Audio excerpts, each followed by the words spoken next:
Bom dia, bom dia, bom dia. Bom dia, amados irmãos. Bom dia você, amigo, que está também nos acompanhando. Talvez nós temos pessoas que são fora da Igreja Batista Itaipu, que não são membros, então quero me apresentar. Meu nome é Rafael, sou pastor aqui na Igreja Batista Itaipu. E é uma alegria estarmos juntos aqui nesse domingo pela manhã para ter esse período de ensino, de instrução na nossa escola bíblica dominical online agora, né? Coisa boa. Bom, espero que você esteja bem confortável aí na sua casa, né, no seu sofá, com o seu café, ou talvez aí estarrado na sua cama, não importa, né? Mas eu espero que você preste atenção e seja bem edificado na sua fé, tá bom? Eu aconselho você a ter um caderno, uma caneta, né, um bloco de notas para você ir acompanhando e anotando, porque essa é uma das maneiras onde você pode aproveitar melhor essa aula, tá joia? Bom, a nossa classe tem o título A Jornada Cristã, e o objetivo da nossa classe é trabalhar um pouco daquilo que nós chamamos de teologia prática, né?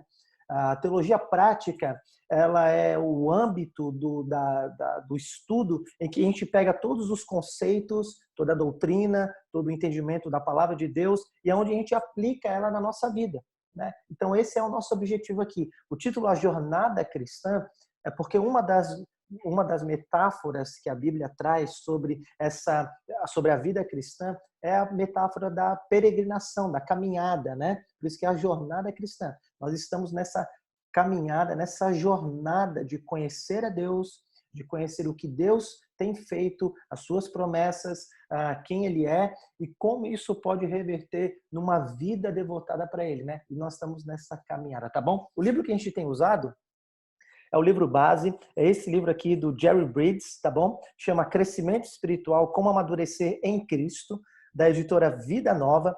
E você que já tem o livro, eu aconselho você durante a semana a ler os capítulos com calma. O Jerry Bridges tem uma linguagem muito tranquila, muito acessível, mas a maneira como ele desenvolve cada capítulo é maravilhosa e é muito edificante. Tenho certeza que vai abençoar você. Você vai rabiscar aí, com uma Bíblia aberta do lado, tenho certeza que vai te ajudar muito aí nessa caminhada, tá bom? E se você não tem um livro, você pode adquirir, eu aconselho você a adquirir, ter esse livro aí na sua cabeceira, porque é um livro muito bom, tá bom? De devoção, de crescimento, o próprio título, né? Então você pode comprar na Amazon.com, em outras livrarias virtuais, ou até mesmo no site da editora, tá? E para você adquirir. Tá joia? Então aqui, crescimento espiritual, como amadurecer em Cristo, essa é a nossa classe. Então você está preparado? Vamos junto? Deixa eu compartilhar com você a tela aqui do PowerPoint, tá joia? Que a gente fez aqui para começar essa aula. Então tá aí, tá joia? A jornada cristã. Bom, deixa eu mostrar para vocês o que a gente vai ver. A aula número 1, que é a aula de hoje, o título é O Alicerce do Crescimento Cristão. Para a gente começar essa aula e falar sobre crescimento, falar sobre desenvolver a vida cristã, né, e as ferramentas que Deus nos deu para desenvolver a vida cristã, nós temos que começar do início. E qual é o início? É o alicerce da vida cristã. Qual é o fundamento? Qual é a base da onde surge o crescimento cristão? Esse é o título da aula de hoje, esse é o tema, é isso que nós vamos trabalhar hoje, tá joia? Então nós vamos ter uma parte introdutória, tá bom? Nós vamos ver a importância do crescimento cristão. Depois, na segunda parte da aula, nós vamos ver o fundamento da graça, como a graça, a mensagem da graça, o fundamento da graça é o alicerce onde todo o crescimento cristão está fundamentado, alicerçado. E, por final, nós vamos ver como essa graça tem o poder de transformar a nossa vida, tá bom? Então, esses são os 3 tópicos da nossa aula e vamos seguir em frente. E assim você tem um roteirinho aí para acompanhar para onde a gente está indo, tá joia? Bom, o Jerry Bridges, ele começa, e eu quero começar com essa citação, tá? Olha só como ele começa essa ideia de crescimento. Ele diz assim, o crescimento é uma expressão normal da vida. Quer pensemos em plantas, quer em animais ou até mesmo pessoas, esperamos que cresçam até alcançarem a maturidade. O que o Jerry Bridges está dizendo é que quando você avalia as coisas ao nosso redor, você pode perceber que há na natureza, né, essa ideia de crescimento, de desenvolvimento, é algo natural, é algo esperado, inclusive. Né? E quando ele fala assim, ó, quando ele termina, mas quando alguém não se desenvolve, sabemos que alguma coisa está errada. Isso é verdade, né? Seja quando você olha para as coisas ao nosso redor, ou até mesmo para a própria natureza humana, se não estiver havendo um desenvolvimento, um crescimento, uma maturação das coisas, você sabe que tem alguma coisa errada, né? Ou tem algo que está impedindo esse crescimento, ou está faltando nutrientes, está faltando ferramentas para que aquilo possa se desenvolver. E o que o Jerry está dizendo é que na vida cristã, na ideia de espiritualidade, na ideia da fé, né? A fé não apenas como um corpo de doutrinas, mas a fé na ideia do desenvolvimento da sua crença em Deus e da forma como você crê em Deus, na forma como você enxerga o mundo e na forma como as atitudes que você tem no seu dia a dia, você também precisa entender que é desejo de Deus e faz parte do plano de Deus que a gente desenvolva esse crescimento espiritual. Deus não quer que nós sejamos os mesmos quando nós nos convertemos. Quando nós nos convertemos, quando a fé é colocada em nós, quando nós começamos a exercitar a nossa fé, é esperado que a gente cresça em maturidade. De tal maneira, se um cristão não está crescendo, se um discípulo de Jesus não está se desenvolvendo, tem alguma coisa de errado e ele precisa parar e repensar a maneira como ele está vivendo a sua vida. Né? Isso é uma coisa que quando você olha para os próprios apóstolos, né, e os próprios autores bíblicos, quando eles avaliavam as igrejas que eles estavam pastoreando, né, eles tinham essa preocupação. Nós vamos ver isso. Eles tinham essa preocupação de que não apenas eles abraçassem, né, a mensagem de Jesus, né, que eles crescem na pessoa de Jesus, mas a preocupação deles, e essa inclusive foi o motivo que eles escreveram as cartas, é que eles continuassem crescendo nesse entendimento e tivessem uma percepção de como a mensagem de Jesus, como a mensagem dos profetas e como aquilo que eles estavam falando nas cartas, eles pudessem desenvolver na sua vida. E eles pudessem ser crentes e cristãos maduros na sua percepção de viver. Né? Tanto é que, por exemplo, o autor de Hebreus, ele chega até mesmo exortar, né? E os autores bíblicos, eles chegam até assim a ser meio duros às vezes, de eles verem que os cristãos não estavam se desenvolvendo e falam, olha, eu não posso falar de coisas mais profundas com vocês porque vocês são meninos, vocês não aguentam.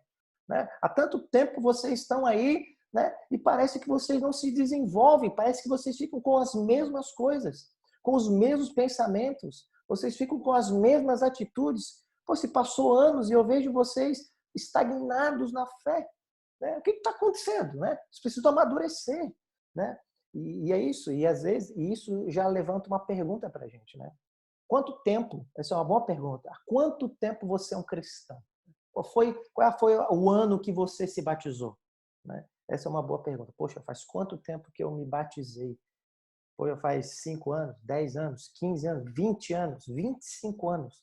A pergunta é, quando você olha essa sua peregrinação, desde quando a graça de Deus te alcançou, a mensagem de Jesus te alcançou até agora, a pergunta é, você é mais maduro? Você pode dizer que você é um crente maduro na fé? Você pode dizer que todas as pregações que você ouviu, você pode dizer que as escolas bíblicas que você passou, as experiências que você teve, está transformando a sua vida? O senhor consegue olhar para trás e ver assim, poxa, olha como eu mudei, como eu não sou mais o mesmo. Eu sei que às vezes a gente não consegue perceber muito, né? E tem alguns pecados e algumas situações que parece que a gente sempre luta, sempre escorrega e cai. E nós que estamos nessa caminhada parece que não houve muita mudança, mas uma outra pergunta, as pessoas ao nosso redor conseguem testemunhar e ver essa mudança? É isso que o Jerry Bridges está dizendo. Olha, o crescimento é importante. Nós temos que desejar esse crescimento. Nós temos que almejar isso. tem que ser uma pauta para a gente, tem que ser uma prioridade para a gente, né? Nós temos que buscar ser crentes maduros. E aqui eu faço um parênteses. Boa parte da resistência que pessoas incrédulas que não creem na mensagem de Jesus têm ao cristianismo é por eles terem contato com cristãos imaturos. Às vezes com cristãos falsos, mas boa parte por cristãos imaturos. O cristão imaturo ele não prejudica só a si mesmo, ele prejudica inclusive a missão da igreja, né? A missão da igreja é prejudicada também, né? Não apenas isso, também a gente está vendo aí agora, né? Assim, quando a gente olha o estado do movimento evangélico no país, é deplorável, né? É deplorável. Eu estou fazendo uma crítica aqui porque eu acho que nós podemos criticar nós mesmos, né? Então, assim, é deplorável a formação das pessoas, assim, tanto no que diz respeito àquilo que elas entendem, né, sobre o que é a vida cristã, quando a forma como elas praticam, né? Então, assim, é triste ver como essa ideia de discipulado, de formação cristã, de crescimento espiritual, maturidade espiritual, como os cristãos no Brasil, assim, o testemunho que eles dão é ruim. Por quê? Porque há muita gente estagnada na fé. Muita gente falsa convertida, mas muita gente estagnada na fé. E não é isso. Nós devemos desejar o crescimento. Olha como a Bíblia mostra. Eu peguei 3 metáforas bíblicas, né, para a vida cristã, tá? A primeira metáfora que a Bíblia fala sobre a vida cristã, quando você percebe, é uma metáfora muito bonita e é uma metáfora assim recorrente, a metáfora da árvore, né? A Bíblia fala que a vida de um cristão deve ser equiparada, pode ser equiparada a uma árvore que a semente da palavra de Deus, do Evangelho, da mensagem de Cristo foi plantada no coração dessa pessoa, então começou esse movimento de crescimento rumo a dar frutos, a frutificar, né?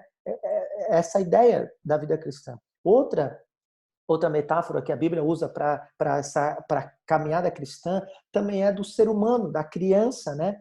A ideia da vida cristã é semelhante quando uma pessoa ela se converte, né? Quando o Espírito Santo a convence do seu estado espiritual, ele habilita para crer e se arrepender e se apegar a Cristo e se tornar um cristão, é um novo nascimento. A Bíblia diz isso, né? Então, não apenas acontece um novo nascimento, mas ele agora é um bebê na fé e agora ele está rumo a esse crescimento espiritual, né? A Bíblia usa essa metáfora. E a outra metáfora é a metáfora da edificação, do templo, né? Um edifício que está sendo construído, né? Tanto que Jesus vai dizer, olha, se esse edifício, essa casa não tiver um bom alicerce, vai vir a tempestade, o rio vai transbordar, vai dar contra aquela casa e como não tem um alicerce firme, sólido, que é a rocha, né? Ela vai cair e ela precisa estar na rocha. Então, a ideia da vida cristã também como um edifício, como um templo, como uma casa, uma edificação, né? Tendo em vista isso, olha só como Jesus ele coloca esse João 15, verso 5. Eu sou a videira e vocês são os ramos. Quem permanece em mim e eu nele, esse dá muito fruto, porque sem mim nada podeis fazer. Vocês não podem fazer nada.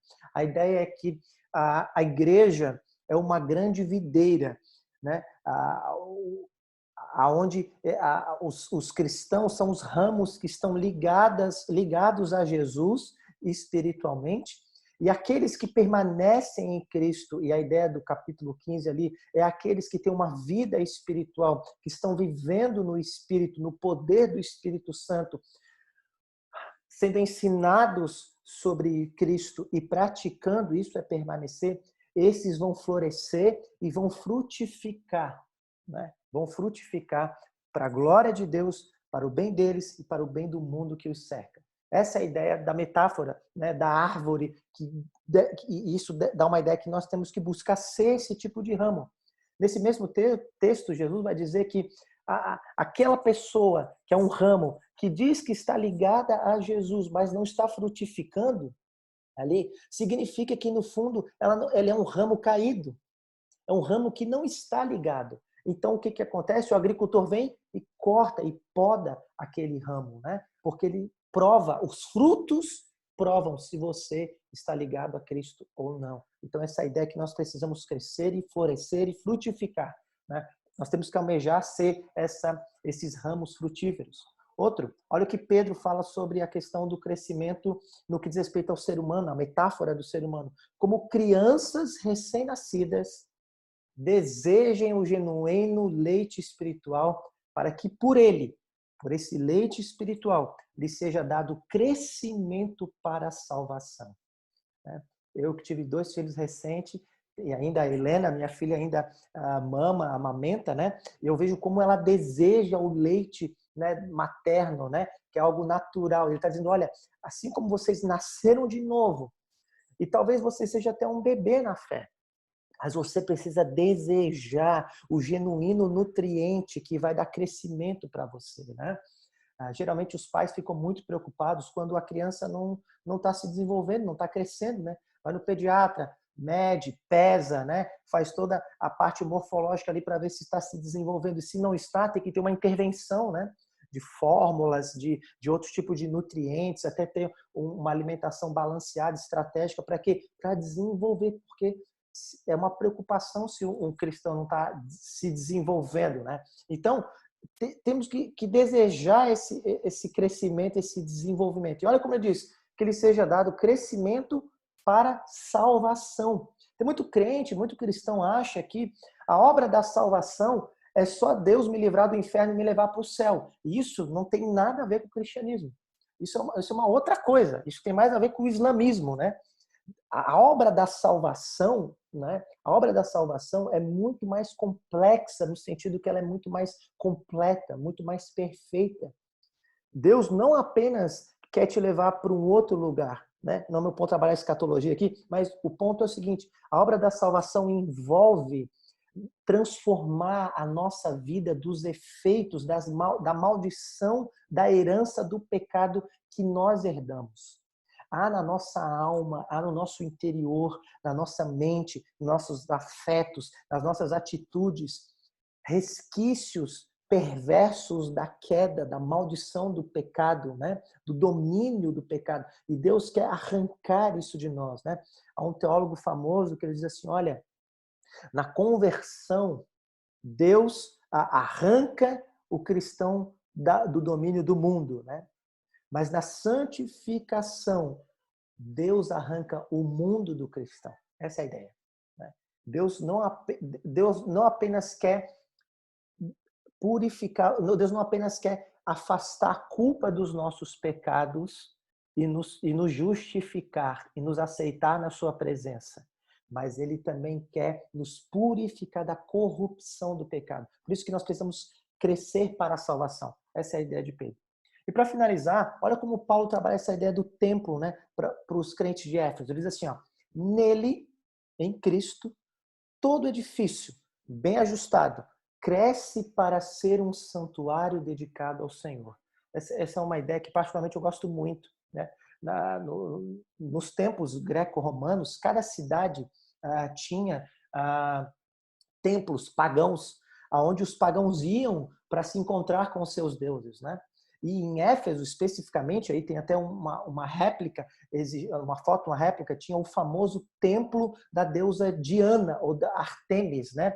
E dizem os historiadores que era uma das grandes maravilhas do mundo antigo. Parecia que o templo tinha mais de 100 colunas. Era uma arquitetura brilhante, maravilhosa, né? Assim, era uma arquitetura que deixava as pessoas maravilhadas. E as pessoas corriam para o templo para se encontrar com a deusa, para oferecer sacrifícios. E olha só como Paulo parece que está pegando essa ideia do mundo antigo, dizendo, não, olha, o templo de habitação, o santuário dedicado ao Senhor são vocês. E essa é a obra do Espírito. O Espírito foi enviado, outorgado, para que ele continue a obra de Cristo e agora trabalhando na vida dos crentes, a fim de que eles sejam um templo de dedicação ao Senhor, onde Deus pode habitar. Ele fala, nele também vocês estão sendo edificados. Esse templo está sendo construído junto com outros para serem morada de Deus no Espírito. Aqui em Foz do Iguaçu, ali na Rua Paraná, tem um prédio ali mal acabado, né? Deu problema lá, não tinha mais dinheiro, foi embargado e estava mal acabado. Uma estrutura feia, caída, pincharam tudo, agora é refúgio para drogado, uma coisa feia, né? Você olha na cidade, você vê a Avenida Paraná é bonita, né? Tem árvores, tem prédios acabados, bonitos, e tem aquele prédio mal acabado ali, né? E Paulo está dizendo isso, olha, não seja um templo mal acabado. Deus habita em você. Deus quer construir um templo lindo para que essa arquitetura da sua vida seja compatível, digna da habitação do Senhor. É isso que Deus está fazendo e você precisa desejar ser esse tipo de pessoa também, tá bom? Tendo em vista isso, nós precisamos saber que esse crescimento, gente, ele não vem por acaso. Por mais que é da natureza das coisas ao nosso redor crescer, mas nós sabemos que elas não vão crescer do nada, né? A intencionalidade do crescimento é algo que deve ser buscado, né? Por exemplo, quando você planta uma árvore, se você só deixar ela lá, ela não vai crescer. Ela precisa ter o solo adequado. Ela precisa ser regada, ela precisa ser podada, ela precisa ser cuidada, né? É isso que Jesus está dizendo lá na metáfora da árvore. Então, para que ela possa crescer, então é preciso ter a intencionalidade da busca do crescimento. Quando você pensa no ser humano, como eu falei, a mesma coisa. Por mais que a intenção de crescer ela é desejada, mas se a criança não for alimentada, se ela não for cuidada, né? Se ela não for exercitada, ela não vai crescer. Vai dar problema. O prédio, a mesma coisa. Se você não investir, se você não trabalhar, se você não se esforçar, não se dedicar, você não vai crescer. Por isso que, ainda nessa introdução, a gente precisa entender que esse crescimento não vai acontecer do nada. Não vai acontecer do nada. Se você é um cristão, você não vai crescer simplesmente do nada. Esse crescimento tem que ser intencional. Por que intencional? Porque nós devemos almejar, buscar, né? E se dedicar para isso. Deus quer isso, nos esforçar para isso.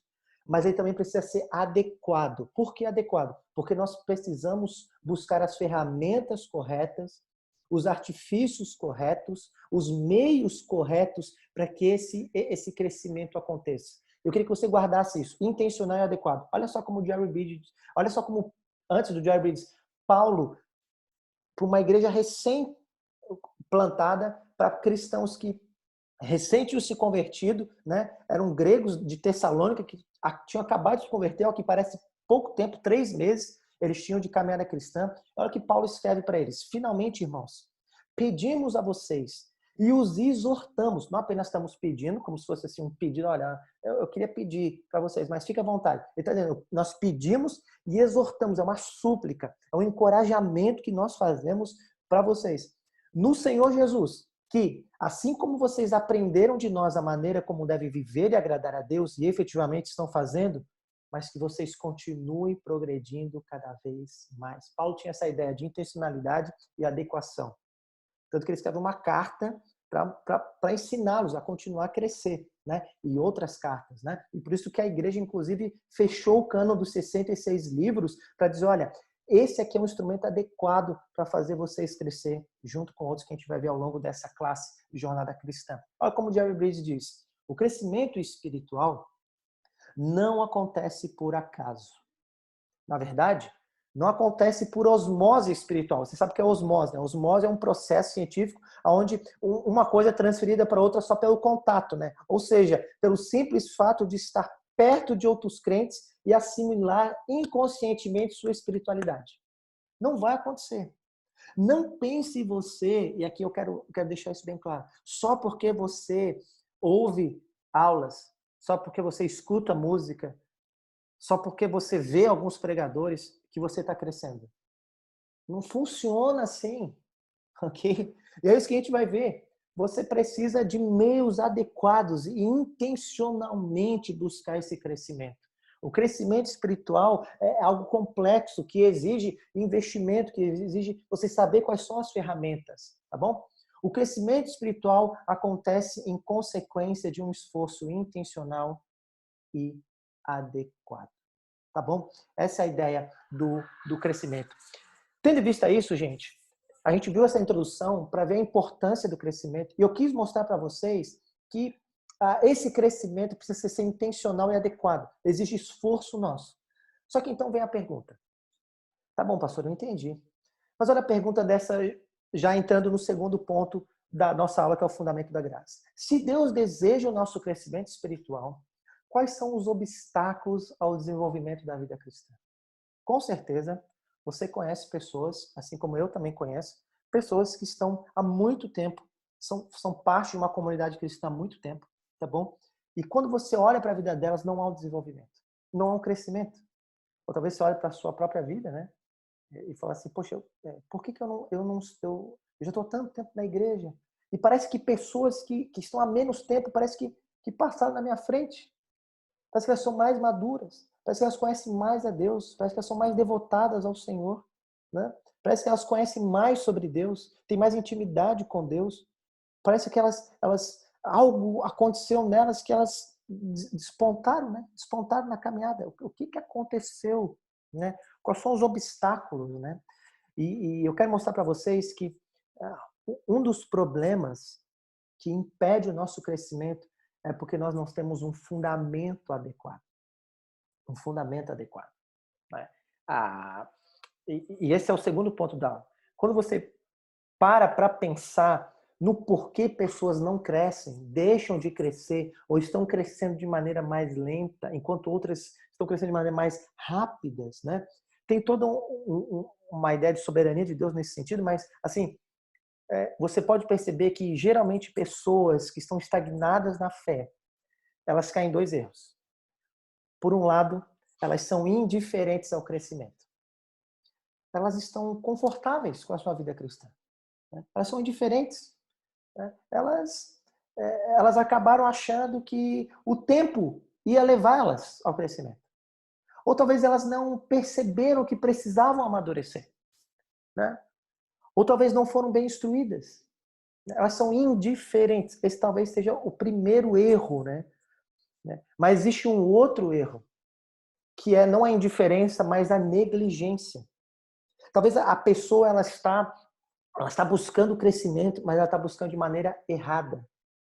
Ela está buscando de maneira equivocada. O fundamento pelo qual ela está buscando o crescimento não é um fundamento que vai florescer. Pensando na ideia da metáfora da árvore, né? Ela até está buscando o crescimento, mas o solo da vida cristã dela, do coração dela, não é um solo produtivo. Né? Lembra da parábola de Jesus, do semeador? Né? Se o solo não for produtivo, se a semente cai na beira do caminho, ela não germina, que é o falso crente. Se a semente cai entre os espinhos, né? Os espinhos, que são os cuidados da vida, né? O que acontece? Até cresce mais, sufoca.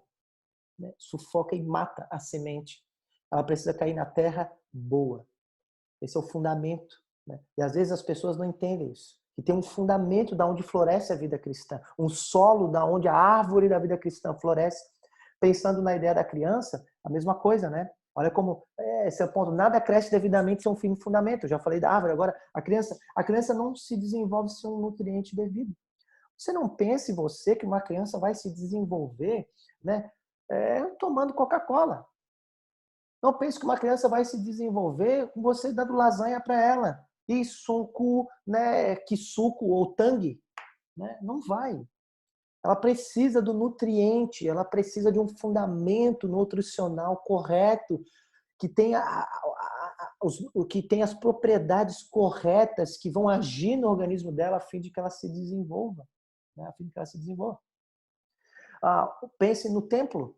Pense no templo. Se não houver o material adequado, se não houver, como eu falei, um fundamento pelo qual esse templo está sendo erguido, né, essa construção está fadada a cair.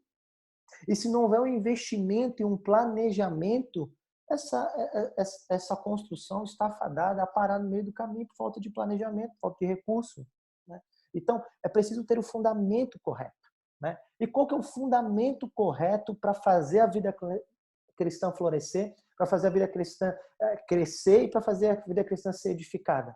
Olha como Paulo diz em Colossenses 2, verso 6, que é a graça de Cristo. Ele fala assim, portanto, assim como vocês receberam Cristo Jesus, o Senhor, continuem a viver nele, estando nele arraizados, a ideia da árvore, com raiz profunda, e edificados nele, agora a metáfora da construção, edificados sobre esse fundamento que é Cristo, quem ele é e a obra dele, e confirmados na fé, a ideia do ser humano que foi formado, né? Ele tem um selo de confirmação, de educacional, ele foi bem formado. Essas três metáforas estão juntas aí. Como foi ensinado a vocês, crescendo em ações de graça. O contexto da igreja de Colossos era importante. O porquê que Paulo, no capítulo 2, fala isso? Porque Paulo tem que escrever essa carta para uma igreja que ele não conhecia, quem fundou essa igreja foi Epáfras, né? Um conservo, né? Um parceiro de Paulo.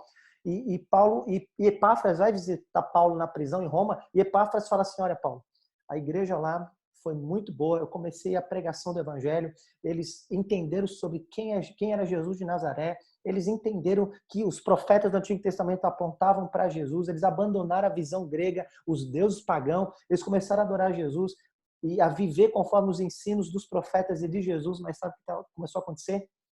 Eles começaram a escutar os filósofos gregos, outros mestres, os sofistas, que eram os filósofos assim de profissão, que pregavam nas praças, eles começaram a fazer uma misturança, uma salada de fruta na cabeça deles, eles começaram a escutar os judeus, tem uma coluna de judeus lá, e surgiu ali um grupo que invadiu na igreja com uma heresia pesada, e eles começaram a acreditar que Jesus de Nazaré era mais uma das divindades que existiam entre outras.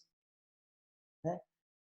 E que, inclusive, eles começaram a acreditar que eles precisavam pegar alguns costumes dos judeus e alguns costumes dos gregos. Eles começaram a acreditar que, para que eles pudessem ser salvos, para que eles pudessem agradar a Deus, eles tinham que praticar costumes, rituais, deixar de comer alimentos, se circuncidar como os judeus faziam, né?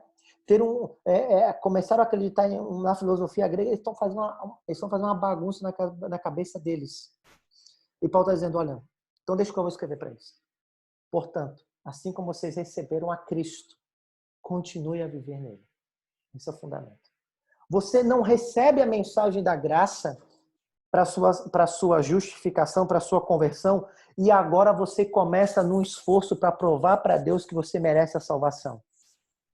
Você não recebe a mensagem da graça de que você é um pecador, de que você foi aceito na presença de Deus por causa de Cristo, e agora você sai na vida cristã para provar para Deus que você merece as bênçãos dele. Isso é uma visão pagã.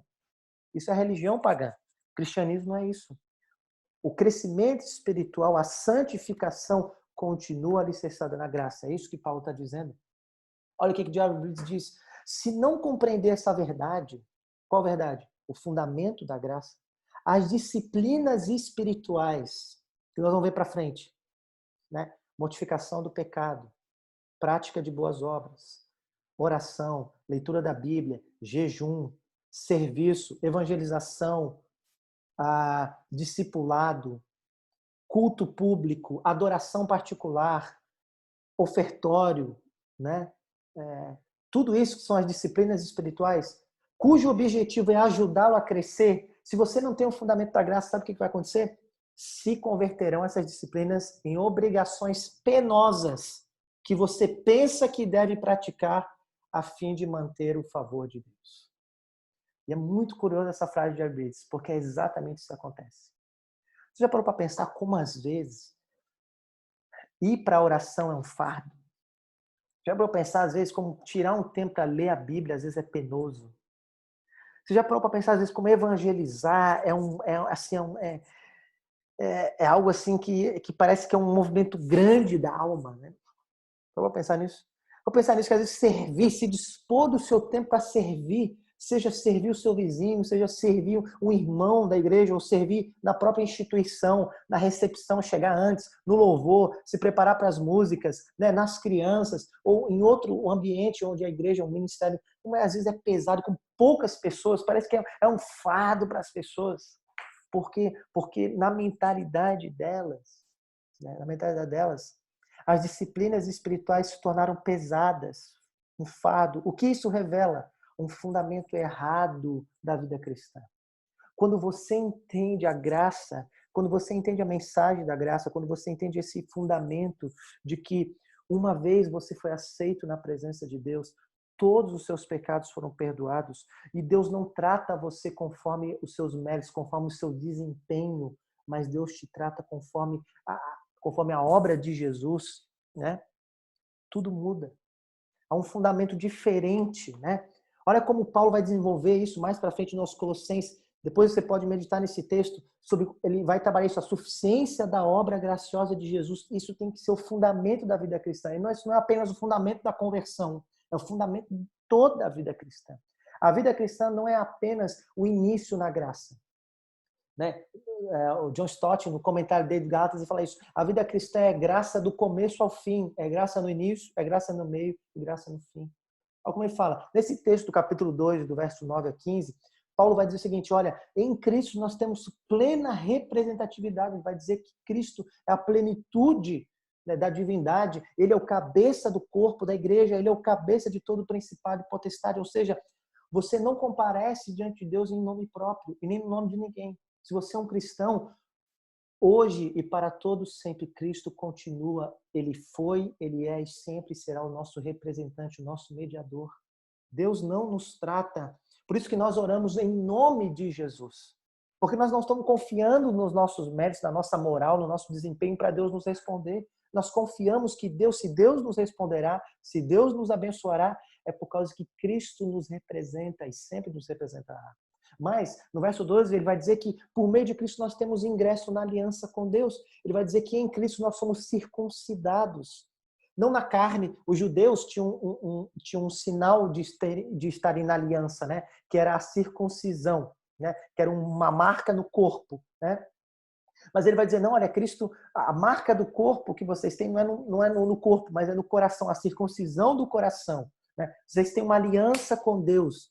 E Deus não volta atrás nas suas alianças. Deus continuará tratando vocês conforme a graça. Continuar tratando vocês conforme aquilo que Cristo conquistou por vocês. Mas ele diz que nós temos poder espiritual. Nós somos sepultados com ele no batismo, né? Como Cristo morreu e foi sepultado, no batismo nós simbolizamos isso, nós também morremos para nós mesmos, para o pecado, né? Para uma vida egocêntrica, né? E como Cristo ressuscitou, diz o texto, ele também nos deu vida, né? A ideia é que aquilo que aconteceu literalmente com Cristo aconteceu espiritualmente com a gente. Então, o Espírito nos vivificou, nós temos poder espiritual em nós. Nós podemos dizer não para o pecado, nós podemos dizer sim para a lei de Deus, né? Se antes nós não tínhamos essa capacidade, nós não tínhamos esse poder porque éramos escravos do pecado, agora não, nós somos agora o quê? Libertos dessa escravidão, o Espírito está em nós, então há poder em nós. E esse poder não é conquistado, não é merecido, foi graciosamente dado a nós, tá bom? Mas temos o perdão de todos os pecados. Ele diz assim, então, todos os pecados de vocês foram perdoados. Você pensa nisso? Isso é um escândalo, né? Isso é um escândalo. Não apenas os pecados antigos foram perdoados, não apenas o que estamos praticando hoje foram perdoados, mas o que inclusive vamos praticar. Todos esses pecados, todos foram perdoados. Tanto que depois, no verso 14, ele vai dizer que um escrito de dívida que era contrário a nós, né? Um débito, né? Que nós tínhamos, que fazia a gente ter o desfavor de Deus, que fazia Deus se irar conosco. Cristo pegou esse débito agora é meu, e ele foi na cruz para ser punido, para saldar essa dívida, né? E diz o texto que ele encravou isso na cruz, tanto que quando ele fala está consumado, teletestai, a palavra hebraica ali, né? Significa a última parcela foi paga, está liquidado. Okay? Por isso nós temos a certeza que não é que nós precisamos alcançar o favor de Deus, nós já temos o favor de Deus. Esse é o fundamento do crescimento cristão. Nós já temos as portas, os portões dos céus abertos para nós. Os céus não são mais céu de bronze. Os céus são a cortina, rasgou o véu, rasgou. Deus está voltado para nós com uma face amorosa e paternal, porque a face robusta, irada, né, foi derramada sobre Cristo. Tanto que, quando Cristo morreu, o céu escureceu a pleno meio-dia, né? Demonstrando o desfavor de Deus sobre Cristo, para que nós pudéssemos ter o favor divino. Nós temos que crer nisso. Então não é eu tive na minha conversão o favor de Deus, mas eu preciso agora continuar conquistando esse favor. Se eu não orar, se eu não ler a Bíblia, se eu não evangelizar, se eu não servir a Deus, Deus vai ficar muito bravo comigo, Deus não vai me abençoar. Ixi, é capaz, inclusive, Deus lançar maldição sobre mim, é capaz de Deus me fazer sofrer, bater o carro. Isso é uma visão errada. Deus não vai fazer eu prosperar no trabalho, Deus não vai fazer prosperar nos meus relacionamentos, Deus não vai fazer com que os meus filhos sejam crentes se eu não me manter na linha. Essa é uma visão errada. Mas, e ele termina dizendo, e temos vitória sobre os inimigos. No verso 15 ele diz isso. Ele vai dizer, sabe o que ele vai dizer?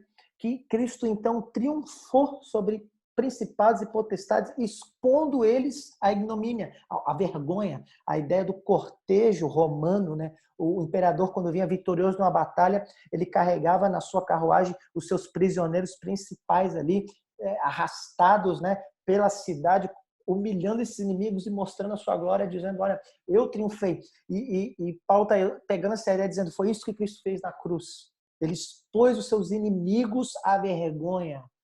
E essa vitória é nossa. E nós podemos celebrar. Se antes o pecado nos dominava como um carrasco, né, nos afligia, Cristo triunfou sobre ele. Se antes o Satanás e suas hostes nos dominava, e às vezes até a gente não tinha consciência disso, né? Mas agora não. Agora nós fomos tirados desse domínio e Cristo triunfou sobre eles. Se antes o mal, né? O mal, assim, nessa ideia da maldade, a malignidade nos afligia, nos acovardava como um grande inimigo, né? A morte, nós podemos encarar de peito aberto, sabendo que nós triunfaremos junto com o nosso Senhor. Nós não precisamos ter medo, né? E esse é o fundamento. E tudo isso foi nos dado gratuitamente. E não apenas nos foi nos dado uma vez e nós precisamos agora manter. Não. Foi nos dado de uma vez por todas. Ok? Tendo em vista isso, olha só comigo agora essa tabela que eu fiz, que é basicamente duas maneiras de você pensar na vida cristã. Uma maneira errada e uma maneira certa. Né?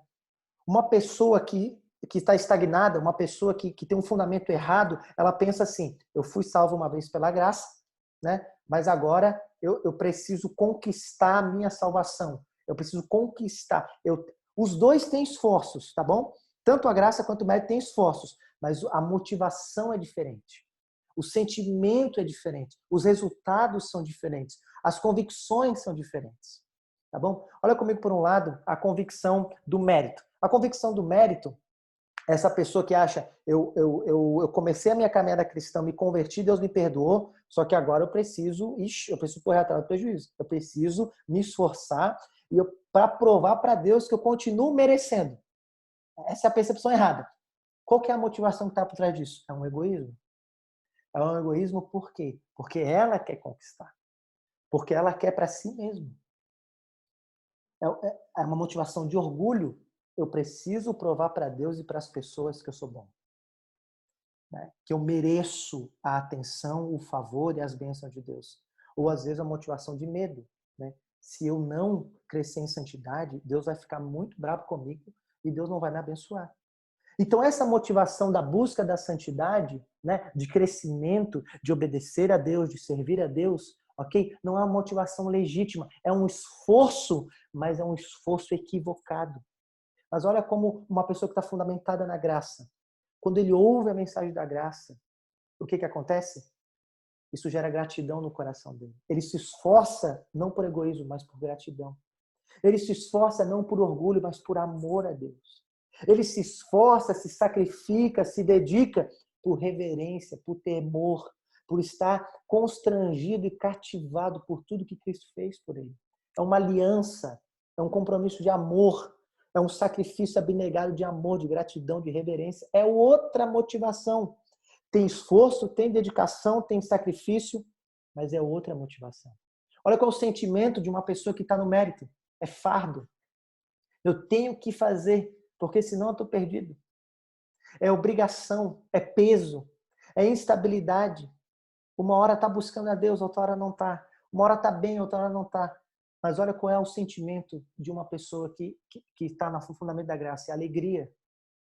Ele não está fazendo essas coisas com medo, é com alegria, né? Com firmeza. Né? Ele quer dar o seu melhor para aquele que lhe amou tanto, para aquele que deu tudo por ele. E constância, porque ele sabe que ele não está num desempenho. Ele sabe que ele não está aí para provar para as pessoas ou para Deus. Ele sabe que ele está ali para entregar o seu melhor para Deus. E por mais que ele comece com pouco, ele quer se desenvolver e crescer. E olha quais são os resultados. Os resultados. O resultado de quem está no médico é a estagnação na fé. Não cresce. Né? Ou uma aparente santidade. Né? As atitudes deles são mera religiosidade. Né? Não é um crescimento devido. Né? A pessoa que está no mérito, ela pode até por um período se dedicar às práticas religiosas, mas logo isso não vai fundamentar. Né? Pode ser uma aparente transformação, né? Ela pode parecer que se transformou numa pessoa com mais domínio próprio, mas no fundo não. No fundo, ela só apenas se tornou indiferente. Né? Pode parecer que ela é uma pessoa mais amorosa, mas no fundo não. Ela apenas aprendeu a ter uma falsa relacionamento com as pessoas. Né? Mas quem está na graça, esse solo fértil gera crescimento, gera verdadeira transformação. Né? Paulo prometeu isso dizendo lá em Gálatas, capítulo 5, o fruto do Espírito, né? Que floresce. Né? Fruto do Espírito que floresce. A compreensão sincera da graça, longe de criar uma atitude indiferente ou negligente em nós, na verdade, nos dará a única motivação agradável a Deus. A única motivação agradável a Deus. Só quando estivermos convencidos por completo de que a vida cristã é inteiramente pela graça, seremos capazes de praticar com alegria a disciplina que nos ajudam a crescer. Essa frase maravilhosa. Frase maravilhosa, tá bom? Diante disso, então vem a pergunta, mas eu entendi, pastor. É a graça do começo ao fim. Mas essa graça não vai levar à libertinagem? Ao invés de levar as pessoas a se dedicarem, não vai levar as pessoas a serem indiferentes, relaxadas? Que diremos então, diz Paulo? Continuaremos no pecado para que a graça aumente ainda mais? A pergunta que ele faz. Né? É uma pergunta justa. Né? Dr. Lloyd Jones, o grande pregador galês, né? ele fala isso. Toda vez que a mensagem da graça é pregada, o próprio apóstolo Paulo sofreu com isso, essa pergunta é levantada. Tá bom, e era isso que os romanos se perguntaram. Tá bom, Paulo, essa mensagem de que Jesus, né, conquistou todo o favor divino, não vai levar as pessoas a viverem como querem? Né? O fundamento da graça não nos deixará indiferentes ao crescimento? Né? A mensagem da graça não levaria as pessoas a uma vida dissoluta e libertina? A convicção da graça não tornará as pessoas viverem conforme bem querem? Olha, se Cristo já conquistou todo o favor divino e todas as bênçãos divinas, né? Então eu posso viver a minha vida. Então não tem problema se eu estiver pecando ou não. Né? Logo, Deus é bondoso, Deus é amor, Deus é gracioso, Deus vai me perdoar. Então eu posso continuar nos meus pecados, continuar nessa com esses meus vícios aqui. Posso continuar aqui com os meus erros, que Deus vai entender, porque afinal Cristo já conquistou tudo por mim. Né? Essa é a ideia. Né? Mas olha o que Tito vai dizer nesse texto. Paulo vai dizer para Tito, nesse texto maravilhoso, que a graça de Deus não é apenas favor imerecido, mas a graça de Deus também, sabe o que é? Poder de transformação. Lembre, Cristo envia o seu Espírito para agora fazer o quê? Trabalhar em nós. E isso também é graça. Nós não merecemos a vinda do Espírito. Ele nos concedeu gratuitamente. Olha como ele fala isso. Porque a graça de Deus se manifestou trazendo salvação. Lembre que salvação não é apenas levar você para um lugar melhor. Perdoar seus pecados. A salvação é uma obra completa. E essa salvação é a graça se manifestando. Desde Deus criando o mundo, desde Deus enviando o seu Filho, desde Cristo morrendo na cruz, até o Espírito sendo outorgado para trabalhar, nos confirmar na fé, até o dia que Ele nos glorificar. Isso é a salvação. E tudo isso é a graça se manifestando. E sabe o que a graça faz? Olha o que diz o texto. Ela nos educa. Essa graça também nos instrui. Para quê? Duas coisas. Primeiro, ela nos dá esse discernimento, essa graça, o Espírito vai trabalhando na nossa vida para que a gente tenha poder para renegar a impiedade e as paixões mundanas. Essa graça é uma graça que transforma. E a segunda coisa que ela faz é para que a gente viva neste mundo de forma sensata, justa e piedosa. Essa é a graça. Ele diz, aguardando essa mesma graça nos faz, né, esse entendimento nos faz, e a obra do Espírito nos faz aguardar a bendita esperança, nos mantém esperançosos, nos faz perseverar. E ele conclui dizendo, ele se deu a si mesmo para quê? A fim de nos redimir de toda a iniquidade, de arrancar de nós a iniquidade e nos purificar para si mesmo, um povo exclusivamente seu dedicado às boas obras. Deus não nos salva, Deus não nos salva das boas obras. Deus nos salva para as boas obras. Essa é a ideia. Tá bom? Então a graça, ao invés de nos levar à libertinagem, muito pelo contrário, a graça nos constrange, purifica as nossas motivações e nos dá um novo esforço que vem do Espírito para que a gente possa praticar as boas obras, tá bom? A graça, olha só, ela nos salva, Efésios 2, mas a graça nos dá força espiritual, quando Paulo diz para Timóteo, fortifica-te na graça. Né? A graça nos sustenta em tempos de provação. Quando Paulo tinha um espinho na carne, ele pedia para que Deus tirasse. O que Deus diz para ele? A minha graça te basta. Né? Ela nos dá força, né? Sustenta. Ela nos prepara para o serviço, quando Paulo vai dizer em Romanos que a graça foi concedida a cada um para que sirva conforme o dom que recebeu. E a graça nos faz perseverar quando Pedro diz, olha, tendo um entendimento forte, aguardai, né, a graça que está sendo trazida na revelação de Jesus Cristo. Né? Então a graça é completa e tudo isso Deus nos dá graciosamente. A salvação, a força, o sustento, a preparação e a perseverança flui desse solo do entendimento verdadeiro daquilo que Jesus é e o que ele fez por nós. Ok? Olha o que John Wesley diz, eu estou caminhando para o final. Aqueles que Deus levará para o céu, primeiro serão santificados na terra. Eu gosto dessa frase. Jonathan Edwards, que foi um parceiro de John Wesley, ele vai dizer que a vida cristã é um embelezamento da vida. Essa é a obra de Deus. Deus está arrancando a feiura da nossa vida e nos tornando pessoas belas, nos embelezando a imagem do perfeito Filho Jesus, que é o ser belo, né? É isso que Deus está fazendo. Essa é a salvação de Deus para nós. Para concluir, então, eu quero terminar com esse texto. Pois o amor de Cristo nos constrange. Pensa nisso. O amor de Cristo nos constrange. Esse é o fundamento correto. Esse é o fundamento correto. Entender quem Jesus é, a sua grandiosidade, a sua majestade, a sua beleza, a sua glória, né? E tudo que ele fez por nós, o sacrifício, o seu sofrimento, a sua vida perfeita, o que ele teve que experimentar por nós, isso constrange a gente. Esse constrangimento, essa palavra é forte no grego, né? Isso leva a gente assim a um extasiamento, leva a gente leva a gente a ficar cativado, né? Pense em pessoas que fizeram favores por você, né? Que pagaram uma conta sua, que deram uma carona para você, né? Como a gente fica constrangido agora, imagina Cristo, né? Como você é levado a retribuir isso, né? Não por obrigação, mas por amor, né? Eu lembro quando a gente fez o chá de bebê, né? Do Heitor, os amigos se reuniram e os amigos doaram salgadinho, fizeram decoração, os amigos levaram fralda, levaram presente para o Heitor, tudo, como aquilo não constrangeu a gente. Eu lembro da minha sogra falando para mim, olha, vocês precisam agradecer esse pessoal. Precisam agradecer esse pessoal, vocês precisam fazer alguma coisa para retribuir em gratidão tudo que eles fizeram por vocês. E essa ideia, esse constrangimento, cada vez que a gente cresce mais naquilo que Cristo é, no que Ele fez por nós, isso constrange a gente e nos leva a nos esforçarmos, a nos dedicarmos a Ele, mas não por medo, não por orgulho, nem por egoísmo, mas por amor, por gratidão, por devoção, por reverência. Esse é o ponto.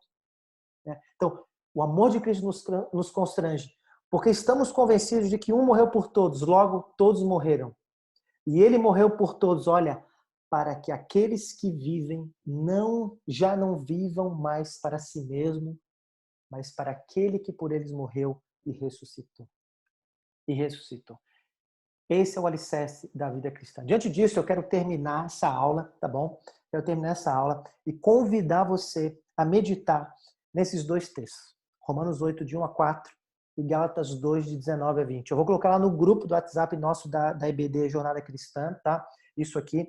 E você tirar um tempo para você meditar nesses textos e responder quais são as ações de Jesus nesse texto em seu favor. De você destacar quais são os resultados dessa ação. E você dedicar quais são as promessas que estão ali nesses textos que você deve desfrutar. E você deve desfrutar. Tá bom? Para você finalizar, a título de tarefa, também você depois pegar o Salmo 63. O Salmo 63 é um salmo que você tem que decorar, tá bom? Mas você pode pegar do 1 ao 3 e você meditar e você responder essas perguntas no salmista, né, para te levar à oração. O quão autenticamente a graça trouxe alegria em meu coração essa semana. Quanto pensar sobre isso me renovou meu coração. O quão clara e vívida é a garantia da certeza do perdão de Deus e do seu amor de Pai na minha vida. O quanto eu estou firmado nisso. Qual a imagem que eu tenho de Deus, né? Você tem achado a graça de Deus comovente agora do que achou no passado, né? O amor de Deus sobre você, né? Assim, essa ideia de quanto Deus te favorece, quanto Deus te trata não como qualquer um, mas como filho, o quanto isso comove você. E você está consciente de que mesmo que o mal ainda habita em você, você ainda continua dependendo da preciosidade da graça, né? E assim edificar a sua vida. Tá bom? Então essa é a nossa aula, tá bom? Se você tem pergunta, pode mandar aí, tá? A gente pode trocar uma ideia boa pelo WhatsApp, em áudio e tudo mais, tá joia? Então é isso. Deixa eu terminar com uma oração, espero ter abençoado você, tá? Para a próxima aula, leia, tá bom? Você que está lendo o livro, para a próxima aula a gente vai ver o papel do Espírito Santo nisso tudo, e eu quero encorajar você a ler como tarefa o capítulo 3 e o capítulo 4, tá joia? Do livro Crescimento Espiritual, tá joia? Deixa eu ver como é que eu faço aqui para voltar à tela. Ok, voltando à tela aqui. Vamos orar. Espero ter abençoado você. O alicerce da vida cristã é a graça de Deus que nos impulsiona a ter um esforço correto, né, de nos dedicarmos na santificação, por gratidão a Deus, para a glória de Deus e para o bem do mundo. Tá bom? Deus te abençoe e deixa eu orar. Senhor, obrigado por esse tempo. Obrigado por essa aula. Esse assunto tão profundo. Abençoa a minha vida, de cada irmão que está assistindo essa aula. E te pedimos que o Senhor nos dê a compreensão correta e que a mensagem de Jesus e tudo que Ele fez possa continuar sendo enraizados nos nossos corações e que a cada novo dia possamos ter vislumbres mais poderosos de tudo que o Senhor já fez por nós. Nos ajuda a arrancar da nossa mente, do nosso coração, fundamentos outros que não seja a graça. E nos ajuda a termos uma imagem correta do tipo de relacionamento que o Senhor deseja de nós. Abençoa cada um, abençoa esta semana. Te peço isso no nome bendito de Jesus, nosso Salvador. Amém. Deus te abençoe, tá bom? Vai na paz, tenha um bom domingo, descansa e viva para a glória de Deus. Um abraço, até domingo que vem, se Deus quiser. Tchau, tchau.